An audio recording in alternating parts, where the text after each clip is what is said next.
Gowri's cook ട്യൂബിലേക്ക് എല്ലാവർക്കും സ്വാഗതം.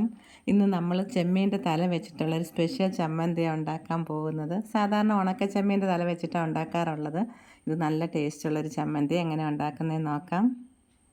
1/2 kilo ചെമ്മീൻ എടുത്തിട്ടുള്ളത്. ഇതിൻ്റെ തല മാത്രമേ നമ്മൾ ചമ്മന്തിക്ക് എടുക്കത്തുള്ളൂ. അപ്പോൾ 1-2 എണ്ണം ഞാനൊന്ന് ക്ലീൻ ചെയ്ത് കാണിക്കാം.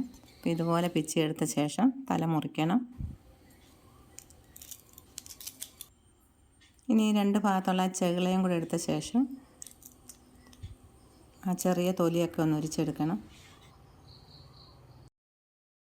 നടുവേ ഒന്ന് പിളർത്തിയ ശേഷം ഇതും കൂടെ എടുത്ത് മാറ്റണം. വൃത്തിയാക്കാൻ പിച്ചാത്തി തന്നെ വേണമെന്നില്ല, നമുക്ക് കത്രിക വേണമെങ്കിലും ഉപയോഗിക്കാം. എനിക്കിതാ സൗകര്യമായിട്ട് തോന്നുന്നത്. ഇനി ഇതിൻ്റെ പുറന്തോലൂടെ ഒന്ന് പൊളിച്ചെടുക്കുന്ന കാണിക്കാം. അറിയാത്തവർക്ക് വേണ്ടിയാണേ. ഇതുപോലൊന്ന് പോന്തിയ ശേഷം ഈ അഴുക്കും കൂടെ എടുത്ത് മാറ്റണം. ബാക്കിയുള്ളത് ഇതുപോലെ വൃത്തിയാക്കി എടുക്കാം. തല വളരെ കുറച്ചേ കാണത്തുള്ളൂ വൃത്തിയാക്കി എടുത്ത് കഴിയുമ്പോൾ. വൃത്തിയാക്കി കഴിഞ്ഞപ്പോൾ ഇത്രയും തലയാക്കി ഇട്ടിട്ടുള്ളത്. ഇതിലേക്ക് 1/2 ടീസ്പൂൺ കാശ്മീരി മുളക് പൊടി, 1/4 ടീസ്പൂൺ ഉപ്പുപൊടി, കുറച്ച് നാരങ്ങാനീര് ചേർത്ത് പുരട്ടി 10 മിനിറ്റ് ഒന്ന് അടച്ച് വയ്ക്കാം. ഈ ചമ്മന്തിയിലേക്ക് നമുക്ക് കുറച്ച് കാന്താരി മുളക് അരയ്ക്കുന്നത്. പച്ചമുളക് അരച്ചാലും മതി, കാന്താരിയാണെങ്കിൽ കുറച്ചുകൂടെ സ്വാദ് കിട്ടും. വെളിച്ചെണ്ണ നന്നായിട്ട് ചൂടായി കഴിയുമ്പോൾ ഇതിലേക്ക് ഇട്ടൊന്ന് വറുത്തെടുക്കാം. ഇപ്പോൾ തീ കൂട്ടി നമ്മൾ വെച്ചിട്ടുള്ളത് ഒരു 5 മിനിറ്റ് അങ്ങനെ തന്നെ വയ്ക്കാം. അതിനുശേഷം തീ കുറച്ച് മീഡിയം ഫ്ലെയിം ആക്കി ഒരു 5 മിനിറ്റും കൂടെ വെച്ച ശേഷം വേണം ഇളക്കി ഇടേണ്ടുന്നത്. ഡീപ് ഫ്രൈ വേണ്ട, ഇതുപോലെ ഷാലോ ഫ്രൈ മതി. ഇപ്പോൾ മൂത്തിട്ടുണ്ട്. ഇനി തണുത്ത ശേഷം നമുക്ക് മിക്സി ജാറിലിട്ടൊന്ന് പൊടിച്ചെടുക്കണം. 4 വറ്റൽമുളകും കൂടെ വറുത്ത് ചേർക്കുന്നുണ്ട്. അപ്പോൾ നമ്മൾ ആദ്യമേ ഇതങ്ങ് വറുത്ത് മാറ്റിയാൽ മതിയായിരുന്നു കേട്ടോ. ഞാനതങ്ങ് മറന്നുപോയി. അപ്പോൾ ഇനി ആയാലും കുഴപ്പമില്ല.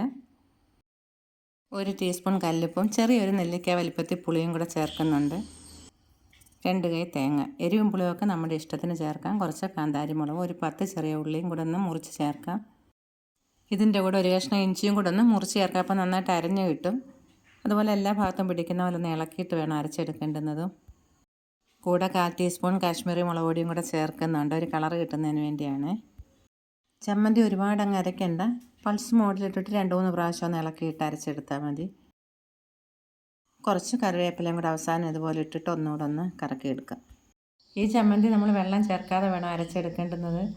തേങ്ങയിലുള്ള പാലും ഉള്ളിയുടെ നീരും ഒക്കെ കൂടെ ആകുമ്പോൾ വെള്ളം ചേർക്കേണ്ട ആവശ്യമില്ല. നല്ല ടേസ്റ്റുള്ളൊരു ചമ്മന്തി. എല്ലാവരും ഇതൊന്ന് ഉണ്ടാക്കി നോക്കണേ. നിങ്ങളുടെ അഭിപ്രായങ്ങൾ പറയാൻ മറക്കരുത്.